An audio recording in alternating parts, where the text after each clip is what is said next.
nuyu naa leen tey nag tàmbali bi du ko tax a neex lool ndax naqar wi nga xam ni ñëpp mas nañ ko xam ci Sénégal muy génn ko àdduna suñu naataango boobu di wuyoo Vincent Mamadou Diop ñu denc ko ca Kaolack nga xam ni fa la fekk baax ñu koy jaale mbooleem GFM groupe Futurs Médias particulièrement ñi nga xamante ni ñoom ñooy waa rajo RFM Vincent nga xamante ni daanaka ñëpp xamoon nañ ko avec son parcours exceptionnel ñu ngi ñaan subhanahu wa taala mu daal di koy teeru ca teerte yi nga xamante ni moom moo gën ci foofu ca Barsaq. lu mooy loolu la nga xamante ni moom mooy tàmbalib waxtaan wi nëgën tey ji mooy coow li nga xam ne dox na ci diggante maître Abdoulaye Wade mi nga xamante ni moom mooy secrétaire national bu parti démocratique sénégalais ancien président de la république ak maître Madické Niang bi nga xam ni moom moo jiite liberté démocratie groupe parlementaire moom it di ancien ministre bokk ci parti démocratique sénégalais.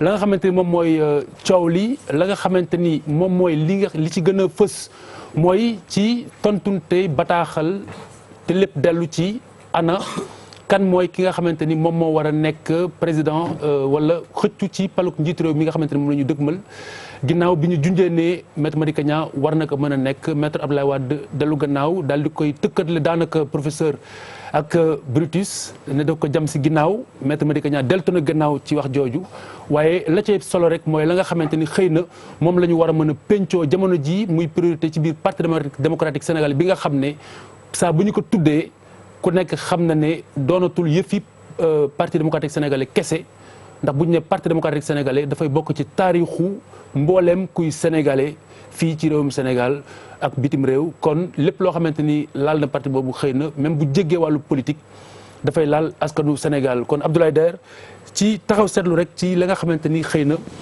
bala ñu avancé ci biir waxtaan wi moom mooy li ñu nemmeeku ci diggante tontunte bataaxal bi ci diggante ñaari doomu aadama yooyu. waaw Khalifa maa ngi nuyu waa plateau bi yëpp di nuyu téléspectateurs yi ñuy seetaan parti politique faut-il le rappeler association privée la ay privé yoo xam ni ñoom ñoo jël seen dogalu bopp dajaloo.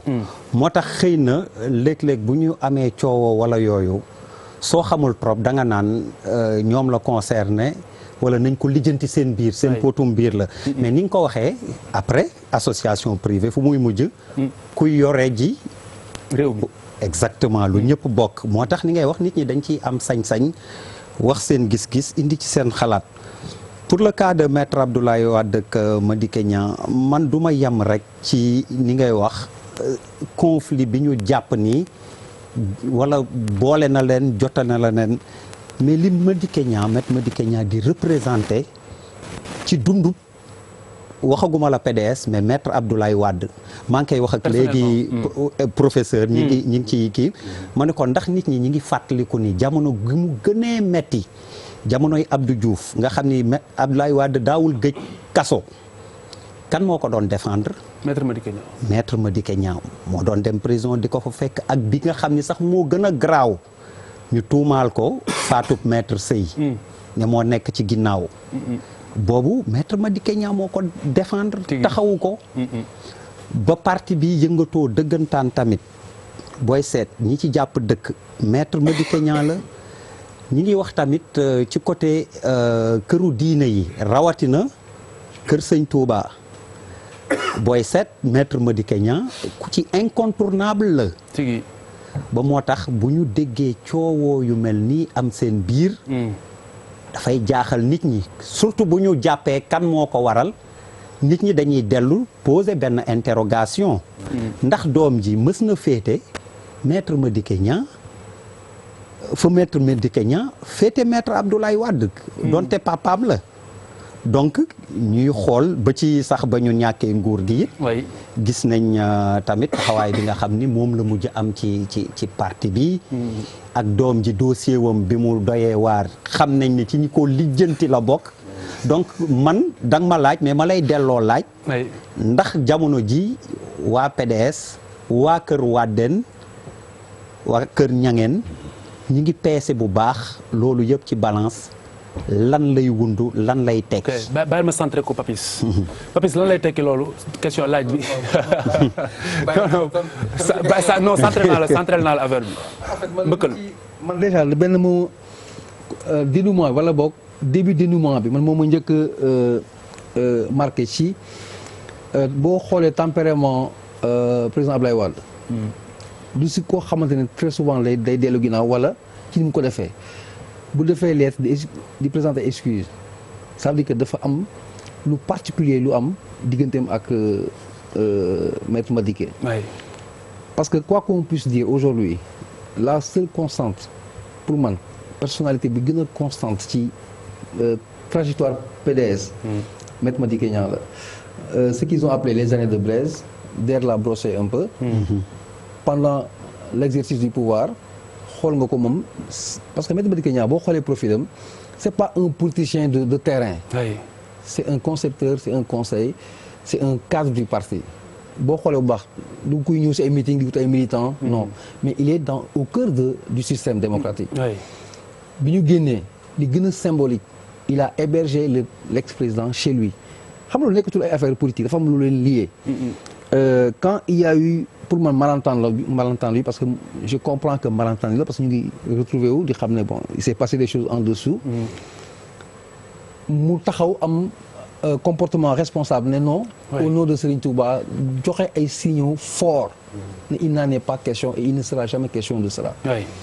muy andi benn explication wala boog muy baliser benn terrain. Pape Samba Mboup wax na ko di wax ne am na ay présidentiables au sein du Parti démocratique sénégalais. Trajectoire politique moo koy andi xam nga dafa am yoo xam ne c'est naturel. day jékki-jékki rek génn yàlla moo koy fëlal. Je considère que c'est une cohérence au-delà de cette histoire de Demba Gurio. Karim Wade ay candidature dafa hypothétique. On est à l'heure des parrainages. On n'a plus le temps di xaar ku ñu investir ou pas. Tout à fait. Solution bi dafa war a présenter wu et man le leader naturel qui se présente. situation yi wane na ko c'est maître Madické Niang. Maintenant est-ce que dina oser dem est-ce que dina am cutis góor gi. moralement mu dem. C'est ça pour man l'essentiel mooy problématique bi. Très bien. Mais candidat PDS aujourd'hui solution B bi. pour man c'est Madické Niang. Professeur. Est-ce que même gis-gis bi nga am. gis-gis ci gis Papis. fi mu daane. oui candidat naturel. oui waaw xam nga loolu déjà problème la. ba candidat naturel. bu fekkee da ngaa remonté ay Senghor ba ci Abdou Diouf. c'était déjà réglé. parce que Senghor dafa balayé terrain bi en sorte que mu indi waajoo xam ne. moom xam na ko boo ne il avait des mains de fer dans des gars de velours man xam naa ne mën naa am réew muy Abdou Diouf ba mu ca pare gis nga congrès ba mu def sans débat daal di indi Tanor donc moom am na ko mu puusoon ba pare mais héritage u maître Wade dafa particulier c'est-à-dire yàggul ci pouvoir bi comme Senghor comme Diouf qui ont fait au moins 20 ans chacun ensuite il n'a pas eu le temps sur le plan mental laa wax et sur le plan idéologique mu am ay relais ce qui fait que sa famille elle est composite sa famille elle est complètement éclatée. Donc candidat naturel du PDS justement amul. Parce que bu candidat naturel PDS amoon. xëy na situation bi PDS nekk nii du ko nekk. Absolument. Parce que le PDS n'a pas retenu les leçons de l'histoire.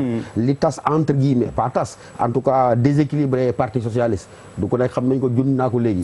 lii nga xam ne également Abdou Diouf fa la jaar ak Senghor. on dirait que retenir luñu leçon yooyu ba finalement moom ba muy dem mu mel ni lamb ju tas. Donc fi mu nekk nii man contrairement à Papis je ne vois pas de candidat naturel parce qu'à un moment donné c'était une agrégation d'individus ñële c'était des convictions fortes articulées à une idéologie mu leer nañ alors que ñii waroon góor gi bon c'est vrai am na ñaari catégorie am na ñoo xam ne dañ koo toppoon depuis les années de Blaise comme vous l'avez dit Madické ci la bokk am na ñoo xam ne dañ ko rattrapé c'est la 24e ou la 25e heure lañ ñëw tant et si bien que encore une fois munoo wax ni diw c'est le candidat naturel parce que boo jëloon mayatu à l'époque à côté de Wade il y avait des gens comme Fara Ndiaye Feu Fara Ndiaye il y avait des gens comme Serigne Diop donc il y avait des gens qui on pouvait penser que naturellement ñoom ñoo koy kii mais comme Wade il a dafa yéex a yegg si ci nguur gi donc ñooñu il les a perdus ñi ko rattrapé par la suite amul kenn koo xam ne il était digne de cet héritage là moo tax finalement Papis candidat naturel foofu te li nga wax sax mën nañ see ñambaas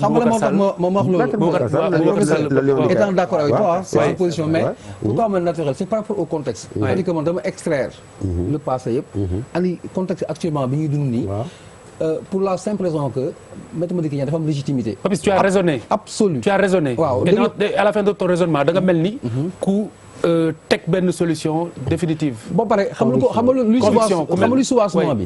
mooy légitimité bi ko entouré. c'est-à-dire que Maître Madické Niang personne ne peut lui contester la légitimité de tout. mais légitimité boobu. Aujourd'hui par exemple jéemal def comparaison ak d'autres présidentielles par exemple autour de la famille libérale actuellement quand ñu nekk ak président Abdoulaye Wade kan moo ko ci gën a légitime. Papis le débat que tu poses là du fii. Pape Samba Mboup am na légitimité. dem na yoonam. Non je dis pas qu'il n'en a pas dama nekk mais kan moo ko gën a légitime. gën a. non on va s'embourber. alors El Hadj voilà pourquoi ma ne c'est le candidat par rapport au contexte. El Hadj Bouba. Khalifa na nga def. ça va Bouba maa ngi nuyu gars yi. ba nga jógee Makka yaa ngi tardé. ah parce que xaw a tawat rek. alhamdulilah. masa coono. coono bismillah moo wàccagul na ngeen def. demal Alaaji Bokar ñu ngi lay alhamdulilah der sa kii bi sa kurus gaa ngi nii dégg nga bi ma doon laaj joxal ma ko. kurus gi de li moo xeeñ. nee na trop. man nee naa indi ma wér di ci. man de mooy xeeñ sama oto ba tey. jërëjëf. yaa ngi wér. maa ngi wér de kay. waaw mooy bon xam nga man damay wax tout le temps que lii mooy symboliser que ni parti politique yi si gën a bëri Sénégal en fait existé wuñ du ñu ay parti benn nit mooy jóg créer parti moomal ko boppam. moo ko moom mooy. te tant que mi ngi dund tant que mi ngi noyyi moom mooy décider loolu lay signifier xam nga pour man candidat naturel wu PDS peut-être que sax nekkul biir PDS mais les candidats naturels du PDS naturel du leen ko bàyyi naturel. non xëy rek dama ne. oui candidat naturel du PDS yi. kii la ngeen war a bàyyi. non mais non attends Idriss Seck la woon ak kii ak président Macky Sall ñoom la woon c'est-à-dire que pas bi il est constant. c'est-à-dire que fu gars yi fàttee benn bul Karim Wade booba. waaw non attends rek déedéet moom laay wax ni ay gars yi déglu leen ma boo leen wax tekk laay def di. sinon dafay daal Alaaji buy wax am non tekkul sax dafay nekkutoon. waaw léegi lu ma bëgg a wax moom mooy. paa bi saa yoo fàttee benn trou mu ubbi beneen trou parce que il faut comprendre que non dëgg la pour man président Abdoulaye Wade dafa am benn défi bu mu teg boppam. te boo leen seetee li fi indi 23 juin. li fi indi peut-être sax defetu kii bi defetu 2012 bi. li fi indi candidature 3e mandat mooy que paa bi dafa xeex dafa nekk ci benn niveau boo xam ne pour moom loolu mu dogu ne sama legacy li ñuy wax legacy. sama héritage. wóoluwuma ci kenn ku dul sama doom. moom lay dawal ba léegi. te saa boo seetloo saa yu ko paa bi tegee ci kaw table bi que ce soit le peuple. wala ñeneen teggi ko ce qui pose un grand problème. parce que est-ce que président Abdoulaye Wade am na ku mu wóolu. pour mu jël relève bi parce que boo xoolee biir PDS. man jokkaruma ak Pape Samba Mboup amul ay présidentiable xam nga lu tax parce que man pour nga mën a nekk présidentiable te mënuloo sax yow teg dara par rapport ak sa propre parti pour jël sa ay responsabilité kooku soo ko joxee rek mënu ko téye. ku mënul nekk ci biir parti ñeme woo bàyyi man je pèse mes mots non dëgg la ku nekk ci parti. ñemewuloo bàyyi. parce que c'est ay conviction ak conviction yi parti bi dematul mooy gëmoo sa bopp. gëmoo sa loyauté moo la fay téye. non loyauté non quand tu aspires à peut-être diriger ce pays là. loyauté da ngay jëkk jël loyal ak peuple bi ba pare. balaa ngay loyal ak yenn. loolu am tu sais nit ki mën ngeen ànd pendant 20 ans. ngeen dem ba seen ay intérêt ku nekk sa intérêt personnel ak li la arrangé. tax ngeen féewaloo te taxul ngeen nekk ay noonu. c'est que aujourd'hui ce qui se passe mooy. paa bi naturellement tonneau vide la bàyyi fi. non mooy waxi dëgg parce que aujourd'hui où est passé Omar Sarr. léegi wax ji non Khalifa bàyyi rek damay doon ko bi gars yi di wax. da ngeen bàyyi di wax non dama ne où est passé Omar Sarr. maa nga jóge de. non Khalifa waaw kon daanelal gaaw. waaw non parce que. non ça fait 2 minutes nga déedéet professeur ak Papis bi ñuy wax woo na leen daaneel jox nañu indi njaay jën. vas-y ma egg dama ne où est passé Omar Sarr. il est là Omar Sarr. waaw mais juridiquement Omar Sarr. coordinateur bi fi paa bi nekkee moom moo nekkoon ci kanam. anamu non mais par exemple Maître Madické Niang en terme pratique c'est pas benn politicien boo xam ne day moom personnellement dafa am mbooloo ci ginnaawam parcours am yëpp boo ko seetee c'est pas un politicien. bon Bouba regarde xam nga j'ai pris le soin. déglu ma j'ai pris le soin quand même d'apporter cette coupure. ak Thierno Birahim Thiombane bu PDS ndax nag lu yëngu lu ko yëngal ko ëpp doole. te moom mi bokk na ci signataires yi. signataire wu ñi proposé Madické Niang mi ne moom yëgul tinul léegi Thiombane xam nga lu mu wax. dani je ne vois pas la main de Maître Wade derrière cette lettre mais plutôt celle de Karim Wade. c'est ça qu'il a dit. dans les colonnes de l'Observateur mais li ci ëpp solo man li ma siy wax. li ma siy wax man de su ma nekkoon PDS. saa du ma la nekkal ci naaj bi nga nekk fële. c'est-à-dire que aujourd'hui si rien n'empêche Karim Wade de rentrer au Sénégal. su fekkee amul. lu mu signé loo xam ne bu dellu si da koy tëj. parce que il a été gracié quand même non. bu fekkee ni bu dellu si de réécrire la phrase. oui Khalifa dama ne. dama ne Karim yaa fi relancé de dama ne bu fekkee ni Karim Wade juridiquement. waaw amul lu ko relancé mën na ñëw. defal ndànk bu egsee aéroport. kenn du ko jàpp. je vois mal. très bien merci di xeex ci parrainage.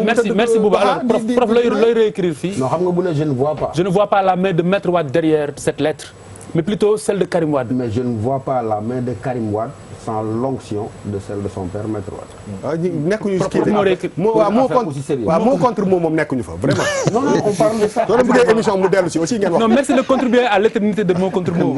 loolu moom franchement yaa ngi koy dund baax a léegi donc oui. Khalifa li prof wax. laa gëm gis nga lii nii amul loo xam ni doom jeeg baay ji réeroo nañ ci pour man. lii yëpp politique la. lii yëpp politique la te politique mooy li ñuy wax du ëmb mais day xëy wasin. donc lan la ñuy mijoter véritablement. ndax dinañ am candidat de substitution bi nga xam ni. moom la ñu xalaat ñenn ñi bañ nañ ni ñoom amul plan B A ba Z de Karim la. alors toute la question se pose là. dernier aspect bu mu bëgg ñu évoquer mooy parce que quand même l'échange était plutôt épistolaire. au départ. ñoom Thiombane nee nañ ñoom au départ dañ bind en interne seen secrétaire général national mu def déclaration dans la presse bi ñu koy tontu si presse lañ ko tontoo est-ce que loolu am na quelque chose que cela vous inspire peut-être. oh mais man li ma ci xaar moom pourquoi enfin les déclarations réponses par-ci par-là mais par presse interposée. non c'est que dafa xam suñu façon parti politique. bu mu ngi koy wax sànq c'est la triste réalité moomeel la nit moo koy moom. du loo xamante ni. dafa am indépendance d'opinion liberté d'opinion xam nga andi ay confrontation d'idées dafa ay instance pour discuter sur des questions ça se passe pas comme ça. mais ñun bi ñu nekkee xale am na siège yu parti yoo xam bu fa duggoon siège yi fay nekk chaise yi turu leader bi lañ siy bind. chaise si parti bi donc ça conforte un peu permanence bi. en d'autres termes li waa ji wax nii. li waa ji wax nii. mais bu fa xel nga nekk PDS ou nga bañ fa nekk. li la xel nangu. da ngeen investir benn candidat même bu fekkee ne sax investir dafa xawoon takk suuf. on s'en souvient quand on a dit que investir nañu Karim en tant que candidat du PDS étant en prison. les gens avaient dit mais c'est quoi cette histoire. déjà fa la cassure bi fissure yi commencé ñëw. ñu ñëw ba aujourd'hui on est à la veille de la présidentielle pour man parce que on est à l'étape des parrainages. amul solution B la cohérence voudrait carrément qu'il y ait mais beneen candidat donc que mu jaar par voie de presse par voie officielle c'est une demande légitime loolu la situation bi laaj waaw mais ba pare dafa am beneen ñi ngi jëm ci ay élection xam nga nag am na ay affaires yoo xam ne parti yi tout ce que les gens disent du peut-être que loolu moom mooy seen objectif nit beneen parti sax bu mu ci mënti nekk mën na dugg biir PDS déstabiliser ko parce que effectivement tout ça c'est des possibilités nit ñi aussi on est dans un pays où dafa ndànk rek dëkk bëri na ñuy génn def déclaration fekk liñ ci wax gëmuñu ci dara am na leneen lu ne ci ginnaaw te loolu ku nekk Sénégal bul ko fàtte alors professeur c'est très important si échange bi ci échange épistolaire bi boo xam nga je reviens toujours famille bu tas noonu rek lañ mën a jokkoo parce que dans la famille bu tas la dans la réalité ñii di dialoguer nii mënuñ dialoguer sous une autre forme que celle-là waaw amul héritage spirituel boo xam ne diw moo ko incarné boo gisee fixation bi Maître Wade def sur son fils c'est le résultat de la somme de ses échecs en termes de dauphin depuis dem si yàlla Fara Ndiaye des gens de ma génération et de excellence mais se souviennent des débats épiques avec l'ancien ministre des finances Mol Touré mais mu nekk débat yoo xam ne comparé à cette assemblée qu'on m'excuse mais beneen dimension mu pare foofu Ousmane Ngom jadd dem PLS mu pare foofu Idrissa Seck jadd finalement mais pas bi il s'est dit je vais Macky Sall ñëw alors que j'avais gagné. Après Macky Sall. Oui, mais est-ce que Macky était le président actuel était dans cette posture-là? Il nekkoon numéro 2 de. waaw, mais est-ce qu'il était dans cette posture de futur, etc. mais xaaral de réagir. officiellement c'est bon. non man d'accord ma fan nga d'accord non d'accord ma parce que damay juste foo d'accord parce que damay fàttaliku benn phrase bu ancien président Ablaye Wade doon wax que du ma am premier ministre boo xam ne mukk bëtam bi yëpp ci sama fauteuil bi la ne c'est-à-dire que tous les potentiels dauphins du président Ablaye Wade de Idrissa Seck à président Macky Sall à cause de son fils parce que il faut pas qu'on oublie parce que nii la leen def teg doomam ci kanam il faut que aussi pas ñu fàtte. aussi li fi xewoon. bu fekkoon daf leen teggi na le teg fi keneen. mais ñooñu ñëpp kenn rek la fi président Abdoulaye Wade. intransigeant ci confiance bi mu def ci moom. c'est son fils. non je suis pas d'accord Boubacar. parce que loolu boo ko waxee.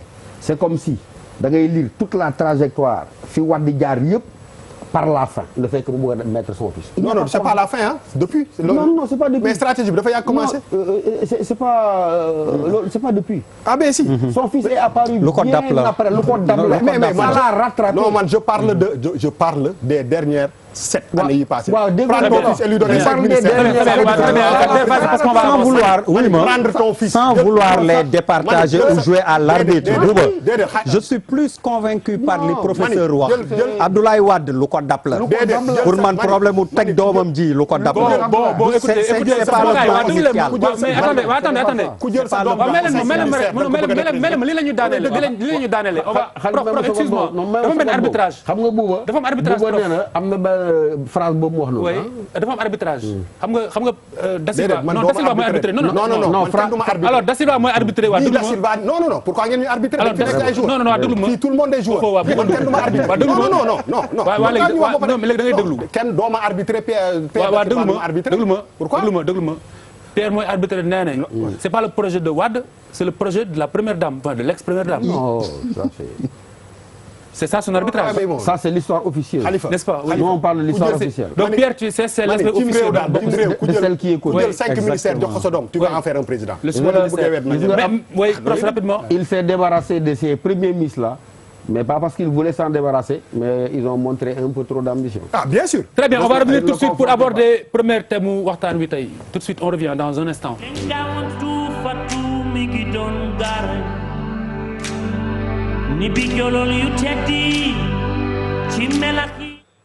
Alors, Barça xam nga phrase boobu xewoon na fi ay jamono. Nëgë ni tey phrase boobu daanaka xewi na.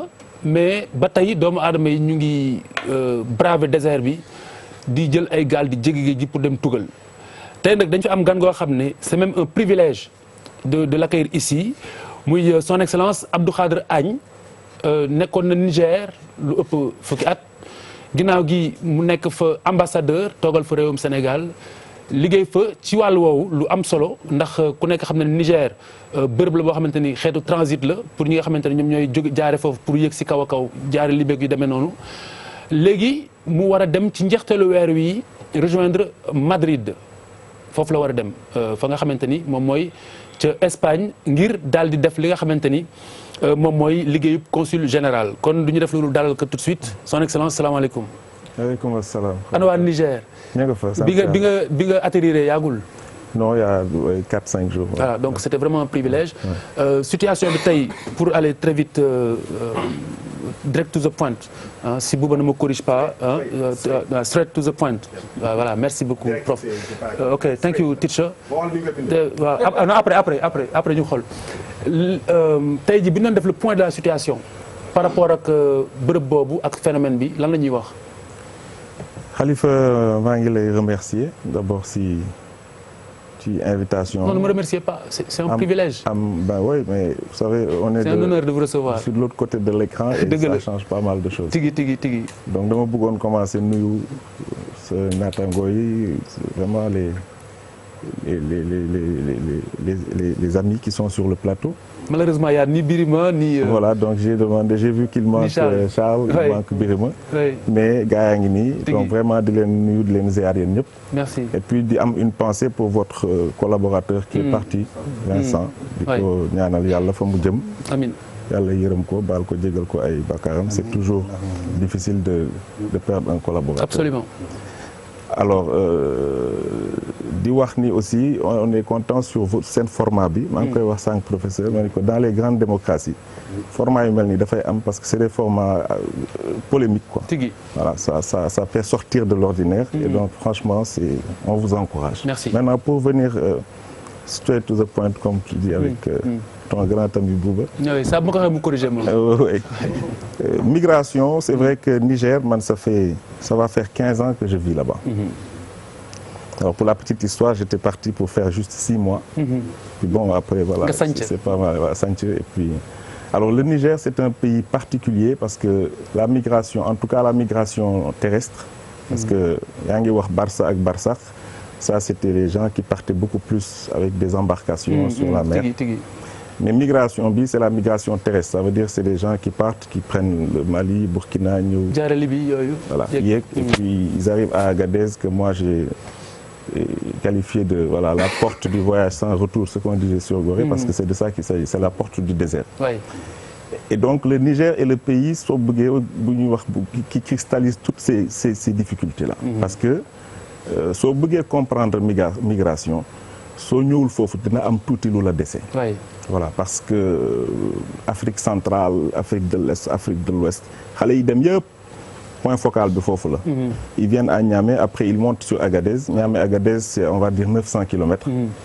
Et donc là, quand ils arrivent à Niamey, ils prennent un peu de voilà, ils sont déjà fatigués, ils se refont une santé. Après yéeg Agadez, et là c'est vraiment le grand. Algérie.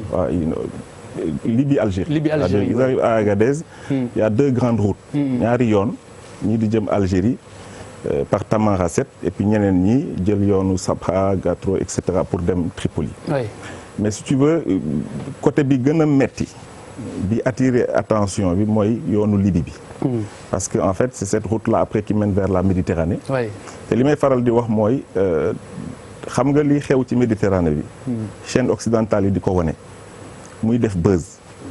Ça c'est la partie visible de l'iceberg. Waaw parce que li xew ci désert bi. Je dis que le désert est un cimetière à ciel ouvert. xale yi dee ci désert bi boo ci deewee 24 heures suuf bi muur na la. Voilà, donc les jeunes qu'on retrouve poste avancé militaire yooyu ils font des sorties ñu leen gisee ñooy ñëw suul leen teg xeer. Donc c'est des pierres, c'est des successions, c'est un truc de fou. Moi je suis allé dans des zones où normalement on ne doit pas aller. Donc pour résumer, ça veut dire que Niger c'est un pays qui cristallise toutes ces difficultés là. Et donc ñun pour parler précisément des jeunes Sénégalais qui partent. Alors il y a des drames qui se jouent parce que ces enfants là, si tu veux Khalifa, dañuy dem ak beaucoup et ce qu'on dit souvent c'est damay wax toujours ni yaay kenn mënu ko fay parce que xale yi moi je les rencontre dans les gares et tout ça et ce qu'ils te disent argument bi ñu lay jox nga xamante ni loolu kenn mënu si dara.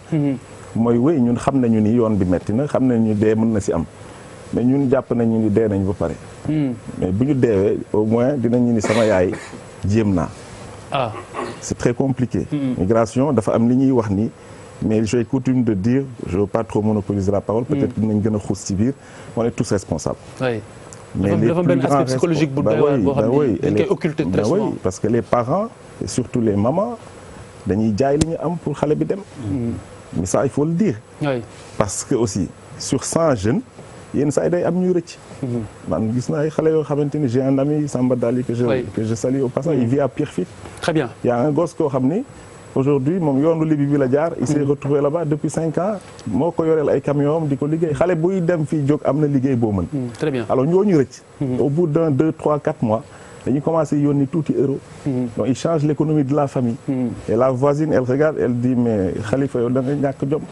Modou dem na yaayam gis nga parce que y a aussi ce phénomène là chez nous. changer ay tagal commencé donc c'est très compliqué. Oui, tout à fait. On peut pas justifier simplement. Et justement en deuxième partie dinañu intéresser aussi ñi rëcc. ak ñi nga xamante ne sax ils sont passés par la voie légale. Absolument. te nag tukki ñibbisee. un jour di nga ñibbisee na ñibbisee si anam yoo xamante ne anam yu gën la loolu it également dafay laaj sañ-sañ ni ko waykat bi waxee Youssou Ndour dafay wax ne fu lay tukki waaye jom mooy ñibbise wala l'inverse en tout cas jom mooy tukki waaye fu mooy ñibbise. Alors sur ce point précis Khalifa ça on garde ça pour la fin. Alors Karounga Kamara a écrit ni ñu koy waxee oser le retour.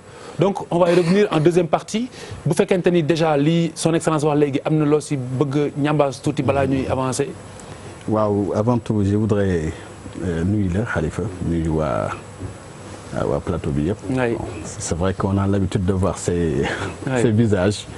Mais boo ñëwee nii bon ça change un peu effectivement. Son excellence wax na ko léegi. Bouba est un peu plus vieux que. Non mais à l'écran. Non mais pas du tout je le trouve encore beaucoup plus jeune hein, bon. Donc bon ñu nuyu téléspectateurs ak téléspectatrices yëpp yu télévision bu may ñëw fii déjà sax j'étais un peu sous pression. Parce que cette émission wax dëgg yàlla bokk na émission yu ñu gën a seetaan ci Sénégal ci àdduna sax laay wax. moo tax ma nekkoon sous pression wax bu ma déparé le réseau que je dirige. qu'on appelle le réseau Ndari. Qui regroupe les expatriés de retour. Et les expatriés qui ont le projet de retour. Très bien. Donc ñu tuddee ko Ndari wiri jaari Ndari. donc et ñu gënam ci sunu benn grand bu nekk Milan bu ñuy wax Famara Sow moo ñoo inspiré ci tur bi. donc dañ ma commencé teg ma pression. boo demee waxal ma lii boo demee waxal ma lii donc j'ai eu tellement de trucs. que après j'étais sous pression mais pour revenir un peu au débat. je pense que monsieur l'ambassadeur son excellence a déjà pratiquement campé le débat quoi li mu wax yëpp pratiquement kenn mu ci tin dara. donc et loolu pratiquement mooy inspiré. disons débat bi mooy inspiré quand même problème yu am yëpp ci mbiru immigration mu nekk ay problèmes yi nga xam ni dafa complexe dafa général man personnellement xawma la voie terrestre wax dëgg yàlla maîtrise wu ma ko li ma ci xam yëpp mooy lu ñu lii rek ñu seen donc li ma xam mooy pratiquement li jaar ci géej wala li nekk ci biir Europe ak ñoom seen ak fi ma nekkoon ak ñoom seen ba mu tax sax ñu mën cee bind livre avec des recherches approfondies ak li ñu dund mais je pense que pour revenir un peu à si lu ambassadeur wax bu ñuy bind livre bi le professeur peut-être moom dina la gën a mën a expliquer li nekk ci livre parce que moom c'est moom moo de l'occasion sax vraiment remercier ko devant vous tous parce qu'il m'a fait cet honneur defar ma préface au livre bi je pense que li ëpp importance ci livre bi mooy que dafa aborder benn aspect ba nga xam ne d'habitude gars yi duñ ko aborder mooy l'aspect du retour. Très bien alors le livre on va pas le déflorer maintenant dañuy bàyyi ba si kanam bañ dellu si say ñëw alors prof Houder par rapport ak li son excellence léegi si man dafa am benn point boo xam ni dama ko ci jàpp et actualité la il y a une dizaine de jours tout au plus 10-15 jours dans le JT de TFM on en a parlé et ça a fait l'objet d'un focus et c'est saisissant comme les jeunes disaient dans les reportages dañuy dem pour deewi waaw ok mais dem tenter moo ñu gënal comme ni mu ko doon wax toog fii donc ça veut dire que toog dund sa dëkk dem avec une très forte probabilité de alternative boobu moo la ko gënal y a problème c'est terrible oui y a problème donc ce sont des jeunes sans espoir moo tax les pouvoirs publics lu ñu mën def pour retenir leen pour leur donner de l'espoir même s'il y a pas encore le boulot derrière mais donner de l'espoir dafa am solo et bi ñuy préparer un peu les sujets et autres dafa am ku ma doon wax dama foogoon day fo sax mais mu ne ma Yarax y a une maison qui s'appelle Motivation pour conforter li muy wax lu tax ñu tuddee kër gi Motivation étage la mooy étage bi nekk ci koñ bi xale yi ko tabax dañu dem donc les jeunes pour s'encourager appellent la maison ce qui est très grave. C'est grave kay. appelle la maison exactement alors que wërsëg yamul mais fu ñu jëlee ji wërsëg bi fële ñu ne maison bi bu ñu rombee motivation mi ngi nii maison motivation ak li muy wax bien évidemment le train de vie de la famille qui change mère yi comme ni wax ci xew yi ñëw avec beaucoup plus de puissance financière di ko bon je m'excuse du terme ni ñuy waxee communément di ko jaay seen yeneen i moroom yi mais bu ñu ñibbee ni mu wax xas lay mujj ci seen i doom que yéen a seetaan yéen a waroon ñafe pour génne kër gi ci jafe-jafe yi mais finalement moo ne de waa kër diw wala donc tant qu'au plan social aussi parce que loolu état bi dëgg la tout le temps mais dafa am loo xam ne ñun la c'est la société qui est devenue violente. man à mon avis prof mi philosophé xam naa moo may gën a mën a wax sax li ma bëgg a wax.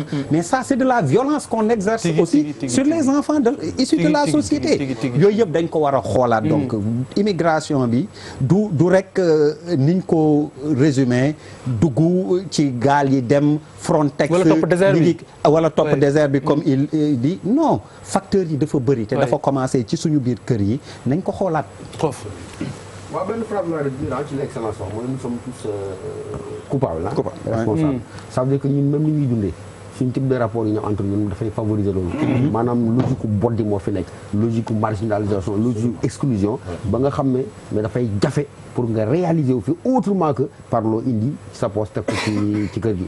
donc li mu wax c'est très profond parce que dafay interroger suñu psychologie interroger suñu modèle et référentiels sociaux donc finalement nous sommes tous coupables. parce que nous avons tous créé les conditions.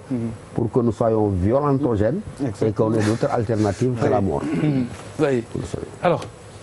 Bouba xam nga dañ ci yokk rek mais xam nga nit bi ko dund. nekk foofu ay at di gis nit yi ñuy jàll je pense que exposé bi fi son excellence def ñëpp vraiment comprendre nañ que ni. en fait c'est même plus difficile que ñun li ñu foog. parce que comme li ngay wax am na ay affaires yu bëri yoo xam ne médias yi dañ koy omettre pour beaucoup de raisons. fekk moom moo gën a grave quoi. je pense que bon il faut ñu d'accord ni. ñu ngi ci dëkk boo xam ne. amul moyen ces difficultés là dañu exister peut-être benn président wala benn en tout cas régime du ñëw ak benn bâton magique rek au bout de 2-3 ans changer la vie de tout le monde et je pense que c'est là où je convoque un peu li ñuy wax ni yëpp ñu ngi jëm ci ay élections ñu ngi jëm ci ay joŋante pour wax que ni nous le peuple parce que xam nga soo jëlee suñu réew yi ñun pour ñun suñu ay acquis daal mooy peut-être changer benn régime wala def xam nga def benn avancée démocratique fekk pour man le problème de notre pays dafa gën a xóot loolu dafa gën a xóot ba nga xam ne pour que ces problèmes là ñu mun ko régler il faut ñu am retenue bu bëri ñu bañ a jël suñu ay émotions jiital ko ñu juste ñu am vision ci ëllëg c'est-à-dire que si on veut que par exemple ñun ñii suñu doom yi dans parce que ces problèmes là bu kenn rêvé mënuñu ko régler fii ak 2-3 ans wala 5 ans. il faut un projet bi ñun ñoo ko war a njëkk a gàddu sax avant état parce que ñun ñoo war a tracer yoon boobu ba nga xam ne nit yi nga xam ne dañuy yore suñu destinée yi. suñu réew yi ñu am xam que ni par exemple ce projet là il existe quel que soit. régime bu munti ñëw dañ koy continuer mais tant qu'on reste ci benn ponctuel moo tax je pense que man lu may convoquer rek mooy le choix quand on choisit bu ñuy tànn ci lépp doo tànn pour tey doo tànn pour discours bu leer wala si Bouba Ndour mi voilà il me plaît dafa sol lu rafet wala dafa wax lu rafet wala dara da ngay tànn si vision. wala alaaji la. waaw donc je pense que. alors non suñu kii yi. suñu problème yi ñu am. kenn mënu ko régler dans 2 ans li ñu mën. comme un pays mooy que comment on peut vraiment ñun suñu bopp. ñu changer mentalité yi ba nit ñi aussi. dans leur ci seen comportement. ñu mën a changer. man gisewuma ko noonu trop quoi. parce que c'est vrai que li ñu fi wax yëpp dafa nekk ay paramètres de la problématique. dafa nekk ay paramètres ci problématique immigration de façon globale. parce que li ñu fi wax yëpp beesul immigration du lu bees. maire bu jaay takkaayam. jox doomu mu lem du lu bees. teggi ab natam. non laisse-moi terminer Khalifa. s'il te plaît. je te laisse terminer. c'est hyper important je sais que c'est important. amul ku retraité. jël li ñu ko fay indemnisation mu jox ko doomu mu lem du lu bees. mu ngi cité benn immeuble motivation ñaata Modou ñoo fi tabax combien d'années ay immeuble. amul dara lu ci bees fii xam la moo ci bees. benn aspect kese la mooy li européens yi bloqué forme xaru bi moo bees comment les gens meurent. avant da ngay nekk jeune sénégalais out visa jaar par les voies normales dem tranquillement. Mais attention Papis est-ce que de médiatisation bu moo bees justement laisse-moi terminer. ñu dem ba benn moment. européens yi tëj seen i ay bunt seen i ay visa bloqué ko mu jafe trop booy di jar ay prox ndolu. fi ma bëgg non c'est la vérité. Les gens ont fermé leurs frontières. mais médiatisation waaw c'est un fait mais médiatisation bi aussi l'élément léegi bees mu la am benn forcing mooy par voie terrestre boobu. quel qu'en soit le prix nga ne damay dem. su ban motif la dama bëgg a tekki man boobu je ne m'inscris pas dans cette logique. mais li si gën a bees est-ce que plus médiatisation bi li si gën a bees. c'est un fait c'est vrai mais dama bëgg xamal ne Khalifa. immigration lu bees. on est d'accord bees quoi on est d'accord. c'est pas nouveau. on est d'accord parce que c'est pas la question. ban Sénégal waaw moo tax ma ne non l'histoire mooy non moyen d'immigration yi. moom moo changé. gars yi tëj seen i ay frontières avant les gens partaient par avion visa. mais jusqu'à présent Papis. ñu ngi dem mais lu ndaw la. lu ndaw la. benn affaire mooy dafa am ñaari façon immigration xam nga tubaab yi tëj seen buntu tey ñooñu dàq immigré fuuf ñoom ay dañoo immigré dem si dëkk yi uti alal. parce que y a aujourd'hui les gens quand ils disent oui dama jéem ils vont pour la survie mais pas pour la richesse peut-être. ñu ndawaloo beneen bi mooy. au moment où professeur bàyyi ma terminer au moment où aujourd'hui parce que gars yi koppar la ñu wuti de waaw d'accord survie la rek ñu si gën a bëri survie la parce que bu ñu bref je veux pas rentrer dans ça Khalifa mais ne pose pas mais il faut pas vas-y continue bàyyi ma terminer comme dit Bouba c'est important bàyyi ma terminer après tu as le temps de répliquer si tu veux man xam lu ma ci metti aujourd'hui dama santan il y a une semaine dans les médias si info yi Union européenne di attaque Italie ne Italie c'est un problème dans l'Union yëpp ci problème immigration mais pendant ce temps ñun nous qui sommes des victimes également nous avons des victimes ñun suñu bopp Afrique je prends le cas du Sénégal il y a un problème qui se pose mais lan la ñuy commencer def pour atténuer xalaatuma ñu régler ko tout de suite mais pour atténuer un peu cette histoire là voilà pourquoi oser retour bi dañ ko war a wasaare dañu war see wax après. waaw dama siy brosse rek. c'est que dafa non c'est pas parce que waa ji muy toog de. non parce que mooy finalité bi. mais c'est la ñu war a wax après. c'est la ñu war a wax après. mais à côté de cela. autorités yi ñiy gérer dëkk bi. gis nañu blocage ak nu mu méttee immigration cool yi gars yi tëj seen frontière gars yi booy di dee. qu'est-ce qu'on a mis comme jalon aujourd'hui concrètement pour pas régler le problème mais atténuer ko au moins. mais gars yi tëj seen frontière c'est pas vraiment l'argument Papis. mais attends loolu mooy affaire bi. bu ñu ubboon du am coow. bon excellence. gars yi bi ñu commencé jël problème ils ont fermé le jël gars yi du tey de. En fait ce que je voudrais dire Khalifa. Je connais des gens qui sont partis depuis très longtemps. il faut qu'on se mette d'accord sur quelque chose. Migration xam nga souvent da ngay dégg ñu naan migration clandestine il y a pas de migration clandestine.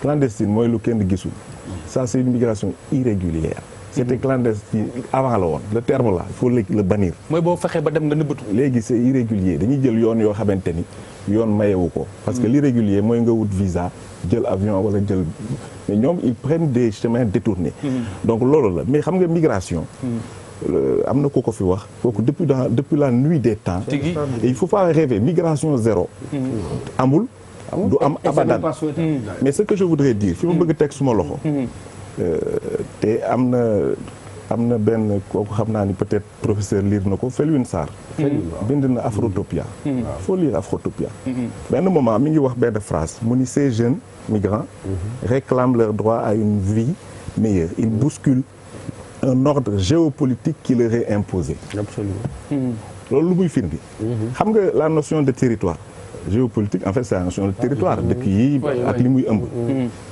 mais les jeunes dañu créer seen ay territoires virtuels c'est-à-dire ñoom la notion de territoire ça n'existe pas ñoom seen territoire si WhatsApp la et on a vu que ces gamins là am na ko fi wax sànq la chanson du ministre Youssou Ndour j'en parle avec beaucoup d'émotion à un moment je parle de 4 ans si ginnaaw am na ay xale yu bëri ñu suul ñaame yoo xam ne le rêve c'est interrompu au Niger yaa ngi xaar sëriñ ñaa ngi leen naan woy mi ngi lekk seen xaalis ñu ngi leen di nax xale yi ñu ngi leen di jaale xale yi dem nañu mais on a récupéré parce que ils ont tous des téléphones ils ont des smartphones on a récupéré des cartes SD xam nga lan moo nekk ci carte SD yi immigré ay way ak ay y a des choses yoo xam ne ñoo leen di dimbali pour ñu téye les moments durs mais là chanson de Youssou Ndour bitim réew ñu fa dëkk dafa nekk dëkku ñu fa ñu mën a ñibbi see la war c'est ça donc ça c'est un message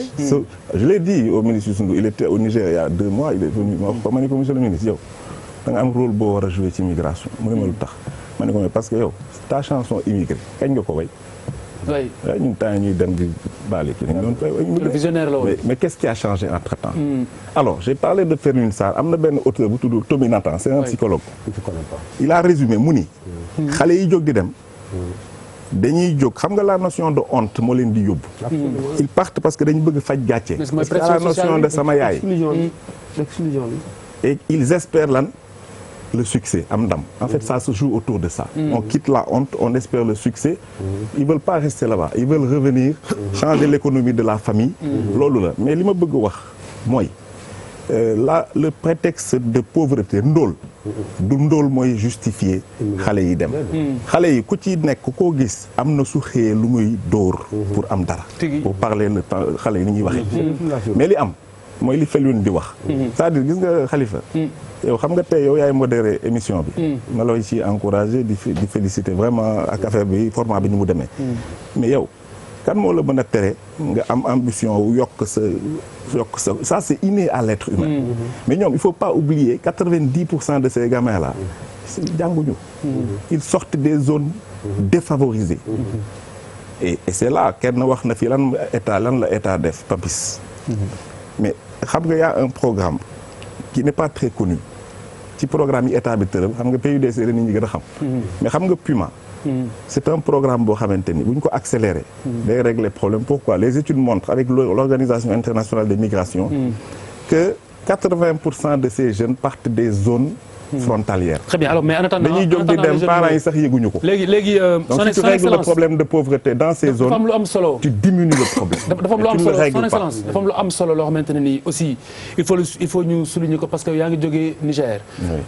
booy bu ñuy dem parcours la ñuy def. absolument périple la. donc à chaque étape. il faut ñu am des moyens de survie.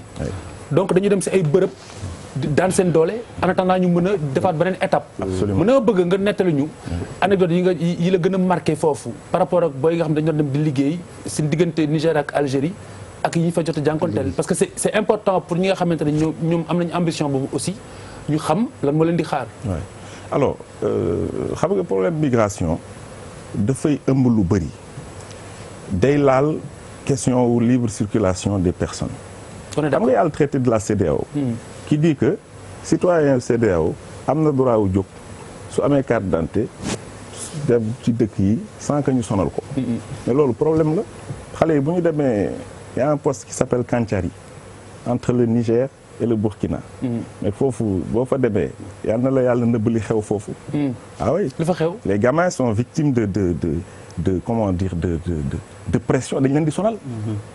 Moi, j'ai interpellé le président Moustapha Cissé-Lo, qui est le président du Parlement. Il sonal parce que c'est du trafic, c'est du racket à grande échelle qui est organisé.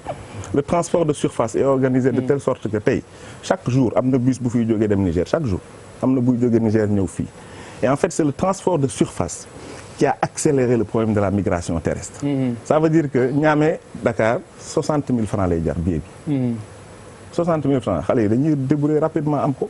Maintenant, il y a les systèmes de passeurs, mais il y a des passeurs qui sont installés au Sénégal et sur toute la route migratoire. Ça veut dire que le problème bi mi ñox ni suñ ko analyser rek sous l'angle de xale bi mi ngi jóg di dem mais insister sur le fait que xale yi souvent am nañu xëy mais ils veulent mieux. mais li ma bëgg a xam mooy nan la ñuy survivre ba àgg. Alors anecdote bu dee àgg parce que da nga laaj ay anecdote pour nga comprendre affaire bi lan la. J'ai rencontré benn xale.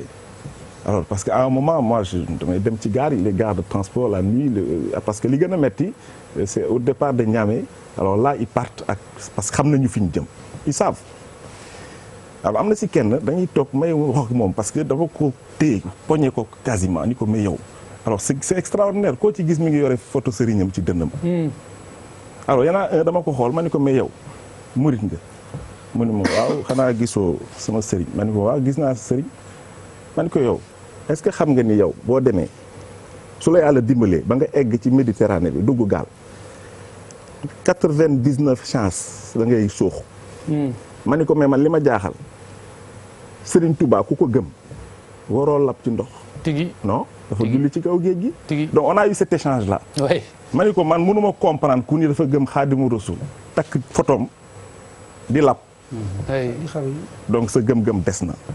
voilà donc alors mais ce gamin là n'est plus parti. ñu gis na donc il y a des rapports comme ça qu'on a, il y en a d'autres qui sont morts qu'on est allé enterrer parents yi xamuñu yëguñu. dee nañu. donc Khalifa wax bi loolu la. mais ñi di liggéey foofu yan après est-ce que dinañ am justement le retour bi war par rapport ak liggéey bi ñuy liggéey. ce qui se passe c'est que xam nga ñoom ils ont des projets migratoires. ça veut dire que xale yi bu ñuy jóg di dem et je signale au passage qu'il y a des mineurs. ah oui oui man j'ai pris des gamins sur 7 ñeent ñi ki ci gën a ndaw et ce qui était extraordinaire c'était lui le leader il avait 15 ans. à la direction de la surveillance du territoire parce qu'on a mis des liens man OIM ils ont un projet qui s'appelle soutenir les migrations sûres et informées parce que volet sensibilisation bi daf si am solo. ah oui dafa am solo. ça veut dire que li ngeen di def nii gis nga émission yi mel nii dafa am solo.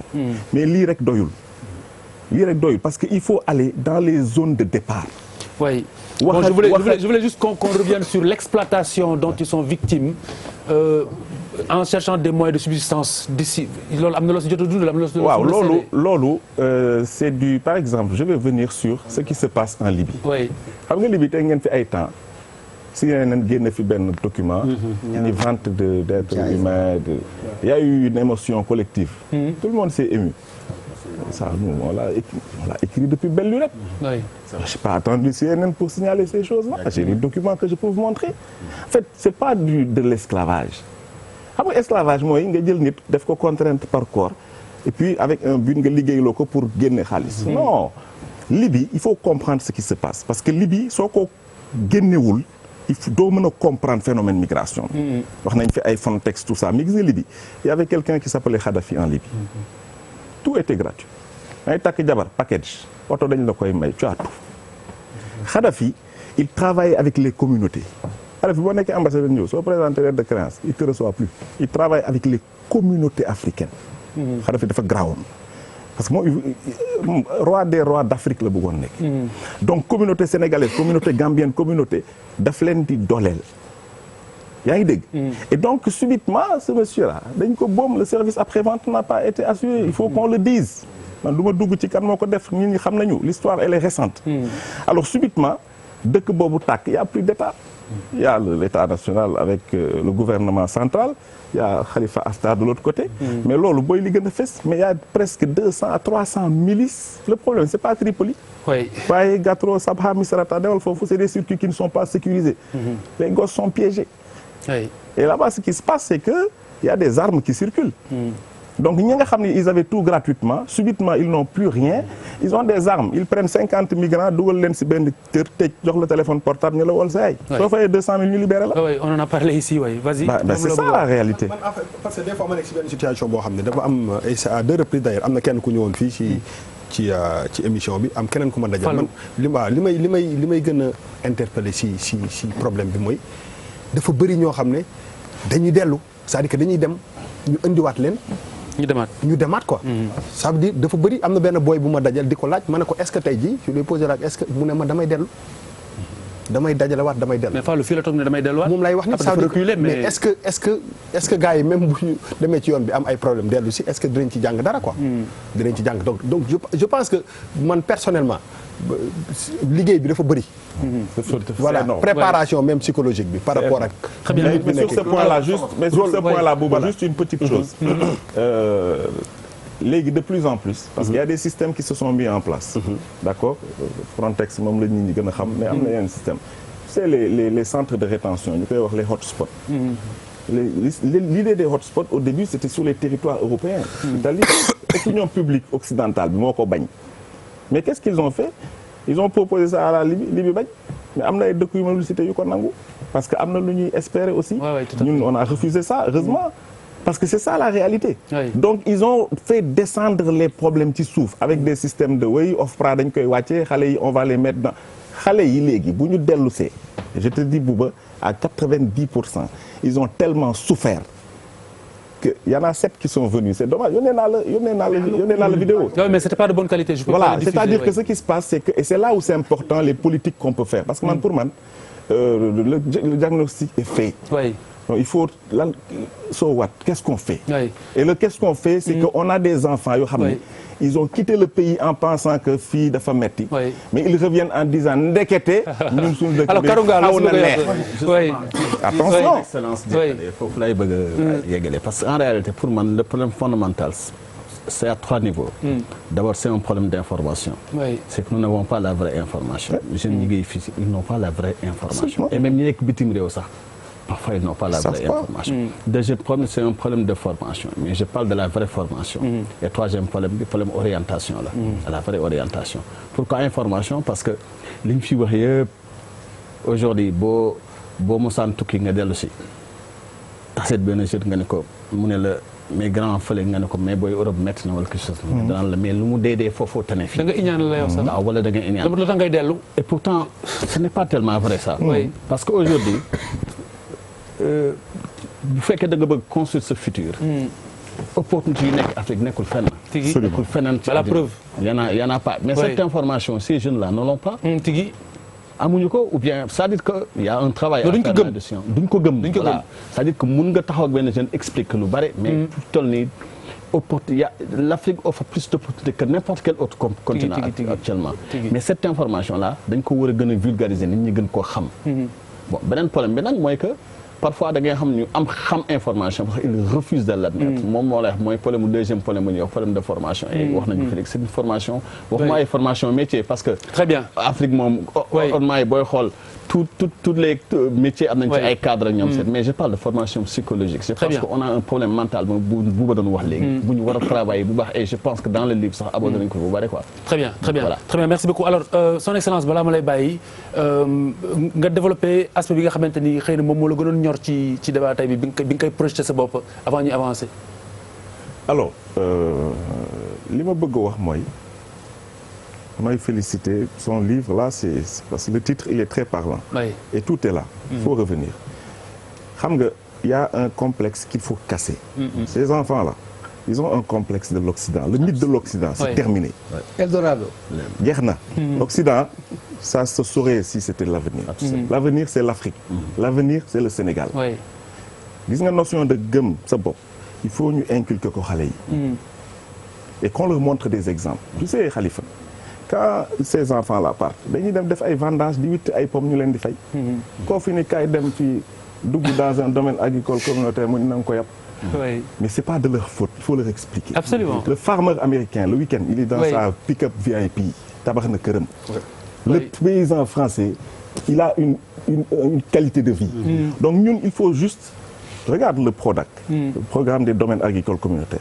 Mais ça c'est un programme qui est énorme. non yi nga wax yëpp sori na man. mais il faut j'aurais bien aimé fàttali ko turu waa ji am na benn waay bu Fatou Dieng seeti woon Fatou Dieng ma collègue Fatou Dieng dans son émission là nu mu tuddati émission jaar jàmbaar.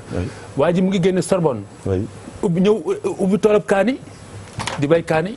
di si suturlu. mais loolu xam nga bi mu ñëwee xam lu ñu ko wax. xam lu ñu ko wax Kédougou on me précise que c'était à Kédougou. mais xam lu ñu ko wax dañu ko da nga dof nga dem jàngi ba am say diplôme. ñëw a dem liggéey si bureau. nga naan da ngay bay. est-ce que xam nga tonu kaani mais c'est énorme. mais c'est parce que ça il faut casser les complexes. Il faut faire de la formation. Il faut expliquer c'est-à-dire que il faut nga jël xale yi. nga jël ay vagues xale tu prends des enfants da ngay jël Khalifa da ngay jël 200 jeunes. yu jóge ci zone yooyu. nga yóbbu leen Brésil. dugal leen dans les fermiers brésiliens li ñuy def. Et il faut faire xam nga domaine agricole communautaire. Il faut faire à côté des fermes écoles. C'est-à-dire que et puis la notion c'est très important la notion d'entrepreneur. gis nga xale yi. koo ci gis il est soit mécanicien il cire des chaussures xam nga Côte d'Ivoire moi j'ai vécu 10 ans là-bas. Le jeune ivoirien quand il se réveille le matin il chôme pas. Il n'est pas dans des grandes places ça n'existe pas là-bas. Il est cireur dans 5 ans il sera patron de 20 cireurs. Il fait des boîtes yu rafet. le ngoon mu jël chiffre d'affaires fay gars yi il lave des voitures. day dem mairie fay benn somme symbolique ñu ubbil ko benn robinet. dans 4-5 ans il est patron laver xam nga raxas oto. mais amul métier bu ëpp xaalis. vous me faites penser à. donc les petits métiers boo génnee sa kër dem. ay métiers rek la. mais ñun dañu am problème ma jeexale foofu. y a un problème qu'on doit régler. le Sénégalais ñun c'est-à-dire que gis nga dañu am ay complexes yoo xam ne il faut ñu régler ko. xam nga y a des jeunes comme ça Abdoulaye Der. faut arrêter. Abdoulaye Der c'est comme Vincent mi ñu dëddu. Vincent Mamadou Diop Vincent ndeysaan. Vincent il a commencé chez nous il a commencé coursier. def ay yonent ay. Il a terminé technicien, l'un des plus compétents. Alors, c'est pas parce qu'il est pas là, mais Alassane Samba Diop pour me témoigner, moo nekkoon directeur. Il était l'un des plus compétents, et pourtant il a démarré ndeysaan di dem di évoluer di am amour bi gars yi di ko tette ba mu taxaw temm lu Ablaye Diop def mu def ko. lu Marie Suñ Jogo def mu def ko. yaa ngi dégg. jaay ngooñ xam nga jaay ngooñ waaw mais jaay ngooñ amul lu ko ëpp xaalis xam nga fii tabaski waaw tabaski bi gis nga bu jeexee mais xar yaa ngi traîner xar yi 10 000 la jar 10 000 c'est-à-dire que mais merci excellence vous restez avec nous parce que on va continuer ensemble deuxième partie bi tout de suite len gawantu fatu mi ngi doon gar